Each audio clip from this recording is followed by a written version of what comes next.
ہندو بنیے تو پیغام پہنچے گا انشاءاللہ۔ مجھے بتا رہے تھے عبداللہ صاحب بھی کہ کل یہاں پر بھی احتجاج ہوا، آپ نے دیکھا الحمدللہ سرگودا میں بھی احتجاج ہوا، اور پورے ملک کیا بلکہ بیرون ملک تک اور ساری دنیا میں احتجاج ہوا۔ لیکن اس احتجاج کے ساتھ ایک اہم کام ہمارے ارباب اقتدار عالم اسلام کے حکمران آج ایسے ہی ہیں، پتہ نہیں یہ کتنی غیرت کریں، کہاں تک غیرت کریں نہ کریں، لیکن ایک بات یاد رکھیں، جو کام ہم مسلمانوں سے ہو سکتا ہے ہم مسلمان تو وہ کام کریں نا۔ ایک کام جو ہمارے کرنے کا ہے، ہمارا حق بنتا ہے، آقا علیہ السلام کی ذات کے حوالہ سے ہمارا حق بنتا ہے کہ ہم جس طرح سے قادیانیوں کی مصنوعات کا پروڈکٹس کا بائیکاٹ کرتے ہیں، اسی طرح سے ہم انڈیا کی مصنوعات کا بھی بائیکاٹ کریں گے انشاءاللہ کریں گے۔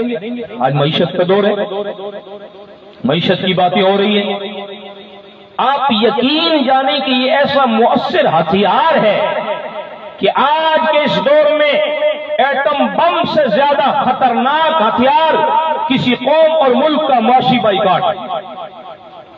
شیخ الاسلام استاد محترم حضرت شیخ مفتی محمد تقی عثمانی صاحب دامت برکاتہم العالیہ نے کراچی کے ایک احتجاج میں جب ڈنمارک نے خاکے شائع کیے تھے تو اسی وقت حضرت شیخ نے کراچی کے ایک احتجاج میں کہا تھا کہ ہم مسلمان اگر ان کافروں سے بائیکاٹ پر پکے رہیں تو دوبارہ ان کا باپ بھی آقا علیہ السلام کی گستاخی اور توہین کی ضرورت نہیں کرے، ان کو دوبارہ گستاخی کا موقع تب ملتا ہے جب مسلمان 2 دن جلوس نکالتے ہیں، نعرے لگاتے ہیں، اور تیسرے دن جا کر پھر انہی کے ساتھ لین دین کاروبار اور معاملات کرتے ہیں۔ وہ کہتے ہیں جذباتی قوم ہے، 2 دن ہمارے خلاف نعرے لگائیں گے، تیسرے دن ہماری پروڈکٹس استعمال کریں گے۔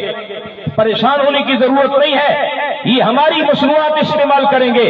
تہیہ کیجئے کہ آج کے بعد ہم ان بدماشوں اور ان کی تمام مصنوعات کا مکمل بائیکاٹ کریں گے انشاءاللہ، اور دوبارہ ان ظالموں کو کبھی بھی آقا علیہ السلام کی ذات اقدس میں گستاخی، عرضہ سرائی اور ایسی بکواس کرنے کی ان کو جرأت نہیں ہو سکے گی انشاءاللہ۔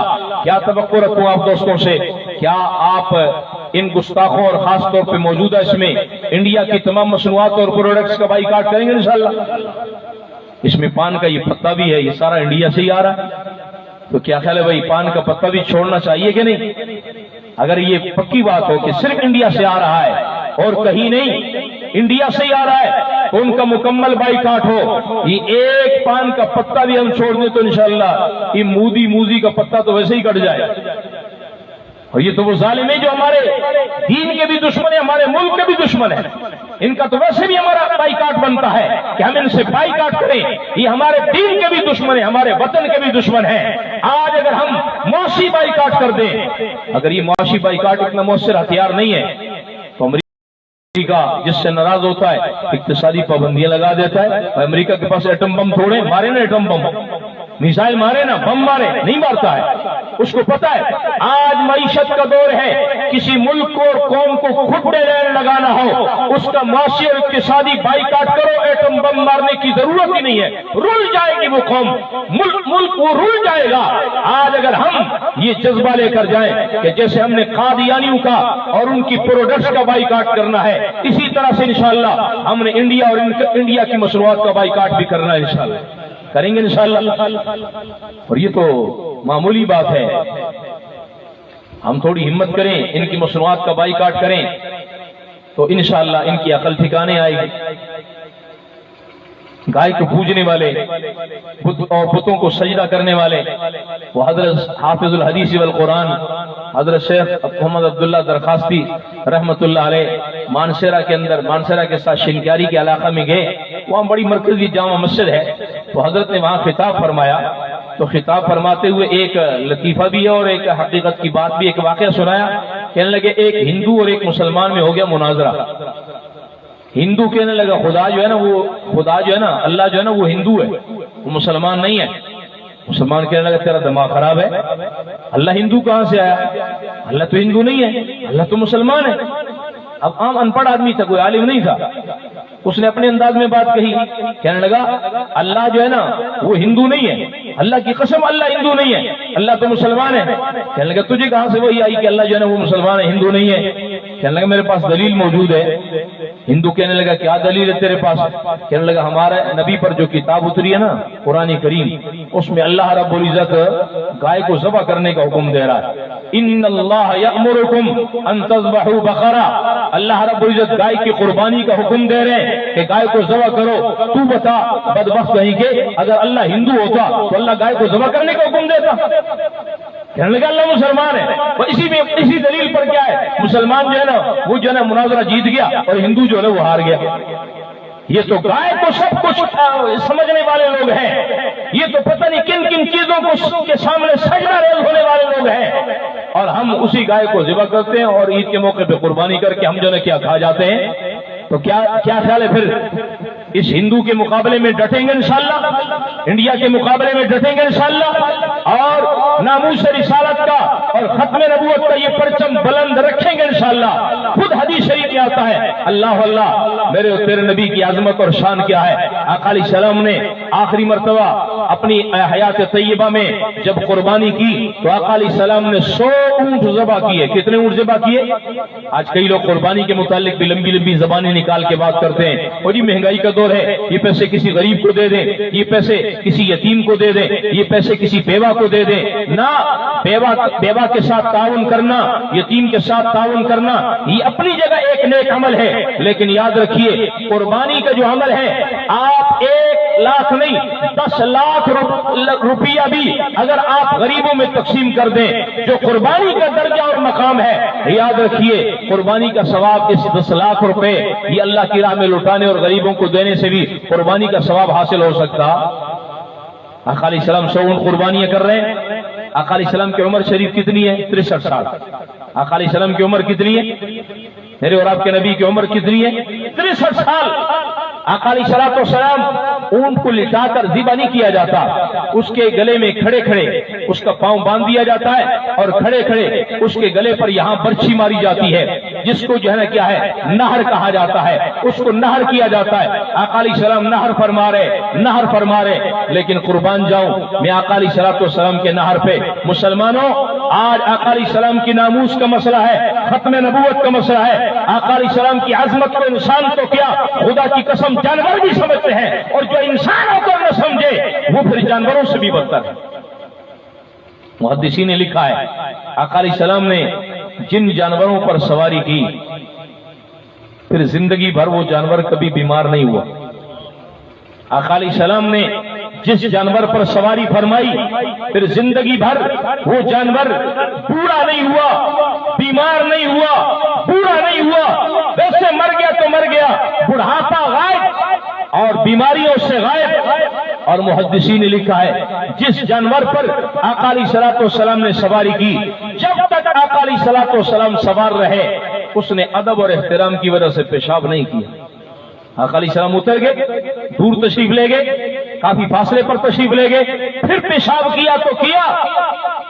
ہاں آقا علیہ السلام یہودیوں سے مذاکرات کے لیے مدینہ منورہ میں آبادی سے باہر نکلے اور یہودیوں کے کچھ قبیلوں سے مذاکرات کرنے تھے.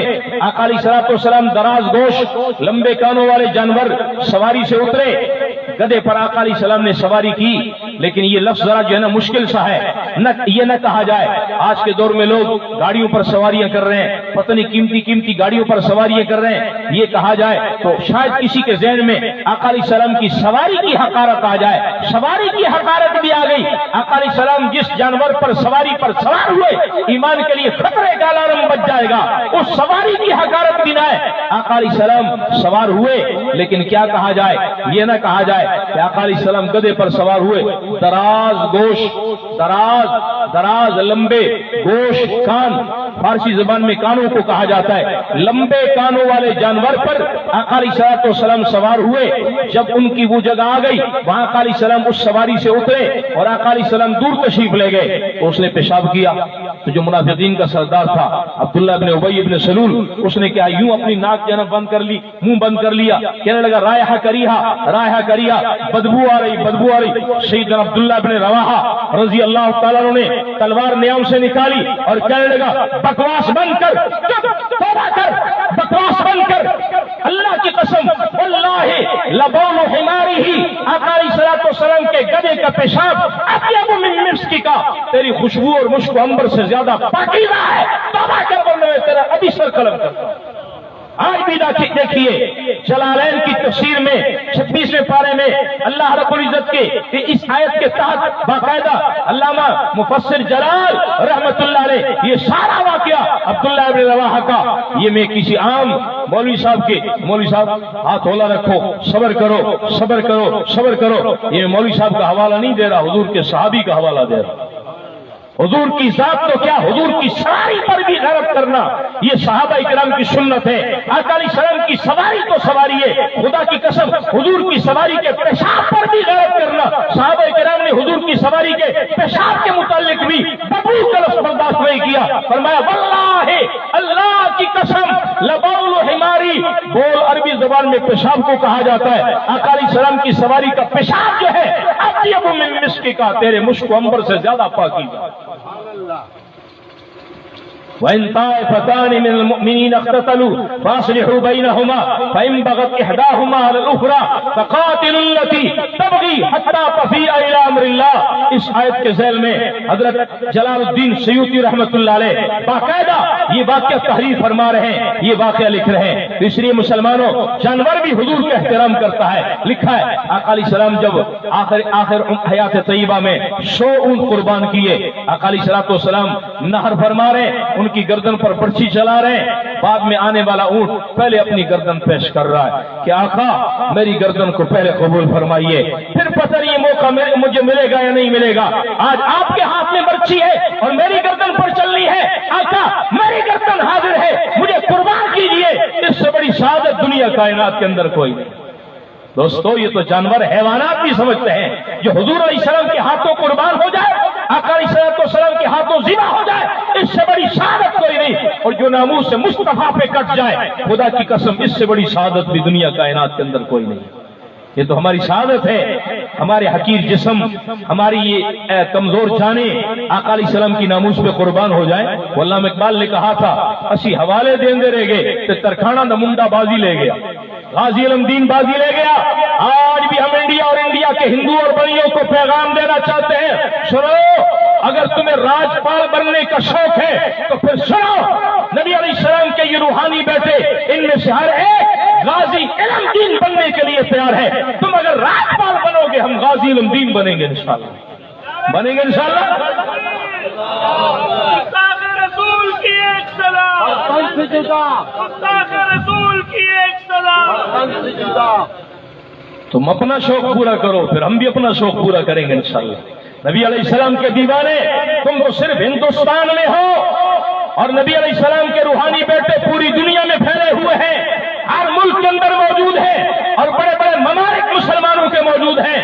انشاءاللہ پھر راجپال کی اس نسل سے غازی علم دین کے روحانی بیٹے نمٹیں گے انشاءاللہ، اور ان کو ان اپنے کیے کا مزہ چکھائیں گے انشاءاللہ، اور ان کو یاد آئے گا کہ واقعی جو راجپال کا علاج ہوا تھا، آج بھی غازی علم دین کے روحانی بیٹے اور ان کے روحانی نسل انشاءاللہ وہ راجپال کے انجام کو ان کو پہنچائے گی انشاءاللہ، پہنچائیں گے انشاءاللہ۔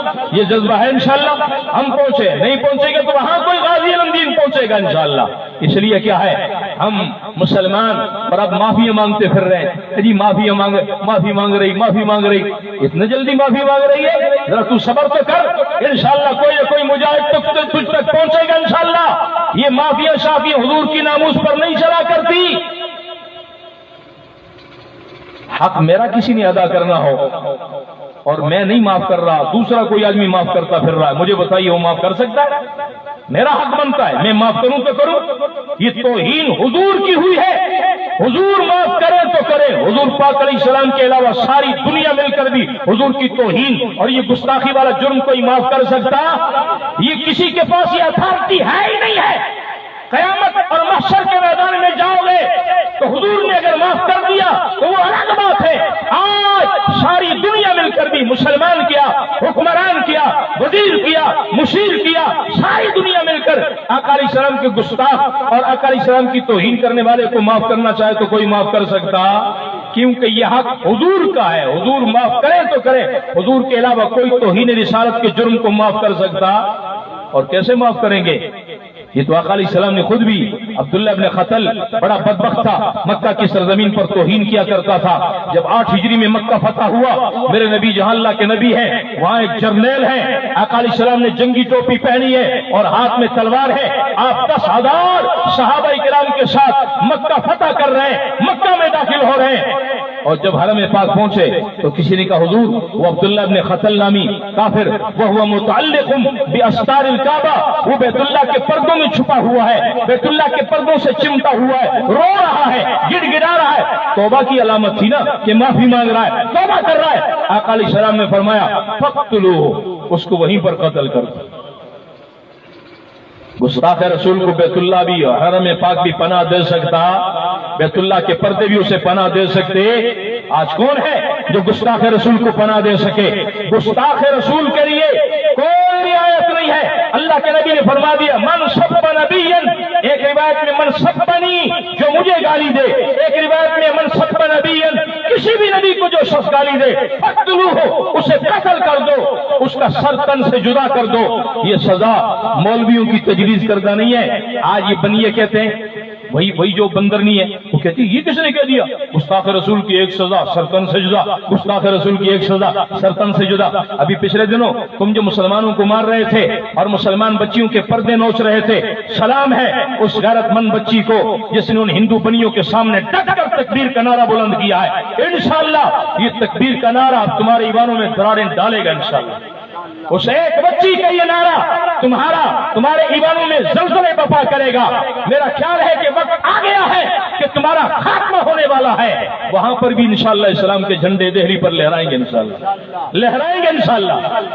تم جو پچھلے دنوں مسلمانوں کو مار رہے تھے، مسلمان بچیوں کو ذبح کر رہے تھے، ان کے پردے نوچ رہے تھے اور ان کو چھریوں چاقوؤں کے ذریعے سے اور ان کو مختلف کوداروں کے ذریعے سے ان کو ٹوکوں کے ذریعے کاٹ رہے تھے، تم مجھے بتاؤ بدماشو، آج کہتے ہو رسول اللہ کی ناموس کے لیے حضور کے گستاخ کو سرپن سے جدا، ان کو یہ اتھارٹی کس نے دی ہے؟ تو تم جو یہ مسلمانوں کو بے گناہ مار رہے تھے، تمہیں یہ اتھارٹی کس نے دی ہے؟ ہمیں تو یہ اتھارٹی ہمارے نبی نے دی ہے۔ من سب نبیا فقتلوہ، جو کسی بھی نبی کو گالی دے، صرف حضور نہیں، آدم تا محمد الرسول اللہ، کسی بھی نبی کی توہین ہو تو اس کی سزا کیا ہے؟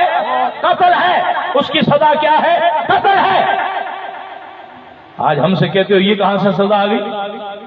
تو کیا خیال ہے؟ پھر ناموس رسالت کا پرچم بلند رکھیں گے انشاءاللہ، ختم نبوت کا پرچم بلند رکھیں گے انشاءاللہ، مرکز سے وابستہ رہیں گے انشاءاللہ، جماعت سے وابستہ رہیں گے انشاءاللہ۔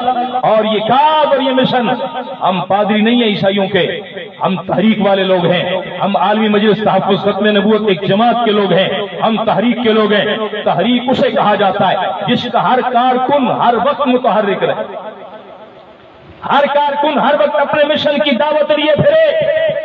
اگر جس کارکن میں تحریک نہیں ہے، یہ کسی تحریک کا حصہ نہیں ہے۔ یہ عیسائی پادریوں کا مزاج ہے کہ جو مرضی دین میں خرد برد کرتے رہو۔ آج کہتے نہیں مولوی نے کہا کم سیاست ہے، اب یہ اسلام ہے، یہ عیسائیت نہیں ہے۔ مولوی آ کر ان وزیروں اور ان حکمرانوں کو بریک نہ لگائیں تو یہ ظالم پتہ نہیں دین کا کیا سے کیا کر دے۔ علماء کرام میدان میں اترے اور ان کی ان بدماشیوں کو روکتے ہیں کہ خبردار دین کے اندر کسی قسم کی خرد برد یہ برداشت نہیں کی جائے گی۔ کیوں؟ لا رہبانیت فی الاسلام، اللہ کے نبی نے اعلان فرمایا ہے اسلام میں رہبانیت نہیں ہے کہ چپکے سے مسجد کے کونے میں بیٹھ کر اللہ اللہ کرو اور وزیر اور مشیر اور حکمران جو مرضی کریں دین کا حلیہ بگاڑ دیں، تم آرام سے اللہ اللہ کرتے رہو۔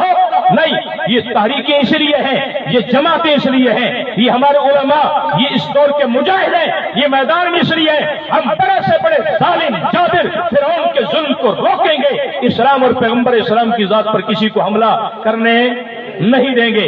یہ عیسائیت کا دین نہیں ہے، یہ اسلام ہے۔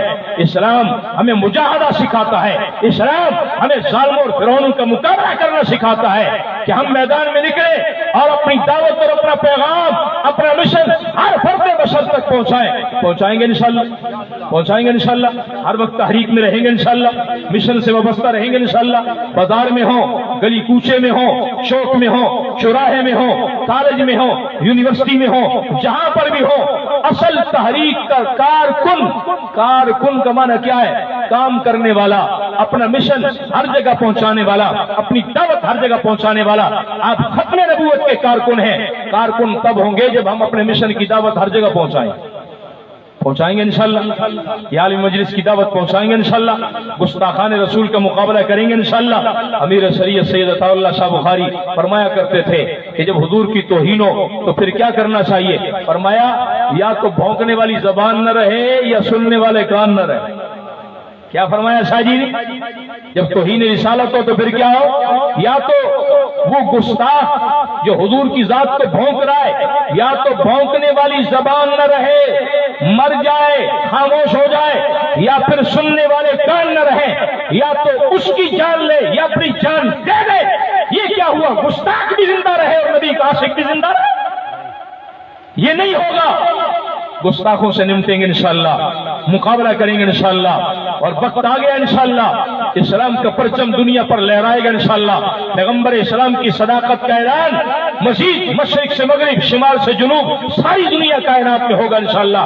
یہ گستاخ اپنی موت آپ مر جائیں گے انشاءاللہ، نبی کے دیوانے دنیا پر چھائیں گے انشاءاللہ۔ تو عید قربان کے اس موقع پر ایک تو قادیانیوں کے ساتھ قربانی کا حصہ ڈالنا، کیا خیال ہے؟ قربانی ہو جائے گی؟ نمبر 2، قادیانیوں پر آئینی طور پر پابندی ہے کہ کوئی قادیانی سرعام قربانی نہیں کر سکتا ہے۔ آپ کو اگر کوئی قادیانی سرعام قربانی کرتا ہوا گلی کوچہ میں نظر آئے، جیسے مسلمان قربانی کر رہا، بکرا لٹکایا ہوا ہے یا گائے کو جو ہے نا کیا گلی میں گرایا ہوا ہے، ذبح کر رہے ہیں، کھال اتار رہے ہیں، اگر کوئی قادیانی بھی ایسا کرے تو یہ 1984 کے امتناع قادیانیت آرڈیننس جو پاکستان کا باقاعدہ قانون ہے، یہ اس کی خلاف ورزی ہے۔ آپ فوراً تھانے میں پولیس کو اطلاع کریں، ان کی ذمہ داری ہے کہ وہ آئیں اور قادیانیوں کو روکیں۔ ہر وہ عمل جس سے کسی قادیانی کا مسلمان ہونا ظاہر ہو، سلام کرے، کسی مسلمان کو دعوت دے یا قربانی کرے یا اپنے مرزواڑے اور اپنی عبادت گاہوں پر مینار بنائے اور یا اس کا محراب بنائے یا اونچی آواز سے سپیکر وغیرہ میں اذان دے، ہاں گھر کے اندر جو ہے نا کیا ہے وہ کتا ذبح کرے، پاویں سور ذبح کرے، اندر جو مرضی کرے، لیکن باہر، کیونکہ باہر جب ایک مسلمان بھی قربانی کرتا ہے، قادیانی بھی جب باہر قربانی کرتا ہے، دیکھنے والے سمجھتے ہیں یار یہ ساڑھے مولوی ویکو یار انہوں نے کافر کہنے یہ دے ویکو قربانی کر رہے ہیں، اس سے ان کا مسلمان ہونا ظاہر ہوتا ہے، مسلمان ہونا شو ہوتا ہے۔ تو اس لیے دوستو، ہم نے کسی مرزائی کو قانون کی روح سے کسی مرزائی کو سرعام قربانی کرنے، لیکن لڑنا بھی نہیں ہے، کیونکہ لڑائی بڑائی عام طور پہ یہ ہماری جماعتی پالیسی نہیں ہے۔ ہم نے فوراً کیا ہے تھانے انتظامیہ کو رپورٹ کرنی ہے اور انتظامیہ کا حق بنتا ہے کہ وہ ان قادیانیوں کو روکے۔ تو کیا خیال ہے بھائی، ان قادیانیوں کو اور ایسے گستاخوں کو یہ آئینی لگام دیں گے انشاءاللہ، یہ لگام دیں گے انشاءاللہ، بریک لگائیں گے انشاءاللہ۔ اللہ کریم ہمیں اپنے با وفا نبی سے آخر دم تک وفا نبھانے اور چلتے پھرتے گھر میں ہوں تب بھی ختم نبوت کی بات کرنی ہے، بازار میں ہوں تب بھی بات کرنی ہے، کم از کم اپنے بچوں کو، جیسے مولانا بھی فرما رہے تھے، اپنے بچوں اور مستورات کو تو یار ہم ختم نبوت کی دعوت دیں، انہیں سمجھائیں ختم نبوت کیا ہے۔ یہ قادیانی خبیث کہاں سے آتے ہیں؟ یہ کوئی انگلینڈ سے نہیں آئے، یہ یہاں کے لوگ ہیں، لیکن ہمارے مسلمان اور چھٹو جی مولوی صاحب ساڑھے محلے سے مرزائی ہے ہی کوئی نہیں، ایڈا رولا پان دی کیڑی لوڑے۔ ہمارے بچے کالجوں میں گئے، یونیورسٹیوں میں گئے، وہاں قادیانیوں نے ان پر جال ڈالا اور آج ہمارے بچے مرتد اور مرزئی ہو کر وہ جو ہے نا کیا ہے ختم نبوت کے منکر ہوئے بیٹھے ہیں۔ یہ کیا وجہ؟ ہم نے اپنے گھر میں دعوت نہیں دی، ہم نے اپنی مستورات کو نہیں بتایا، ہم نے اپنے بچوں کی ذہن سازی نہیں کی۔ آج اگر ہر مسلمان اپنے گھر کی ذمہ داری لے لے کہ میں اپنی مستورات کو اور اپنے بچوں کو ختم نبوت کا عقیدہ بتاؤں گا، مرزائیت کے فتنے کے متعلق بتاؤں گا، تو میرا خیال ہے کہ بہت سارے مرزائی ان کو تو وہیں بریک لگ جائے گی، مرزائیت آگے بڑھنے سے رہیں گے، اور ویسے بھی اب رہیں انشاءاللہ۔ اب تو در الحمدللہ مرزائی مسلمان ہو رہے ہیں، تو کیا توقع رکھو آپ دوستوں سے، اپنے گھر تک، اپنی دکان تک، اپنی مارکیٹ تک یہ دعوت پہنچائیں گے انشاءاللہ۔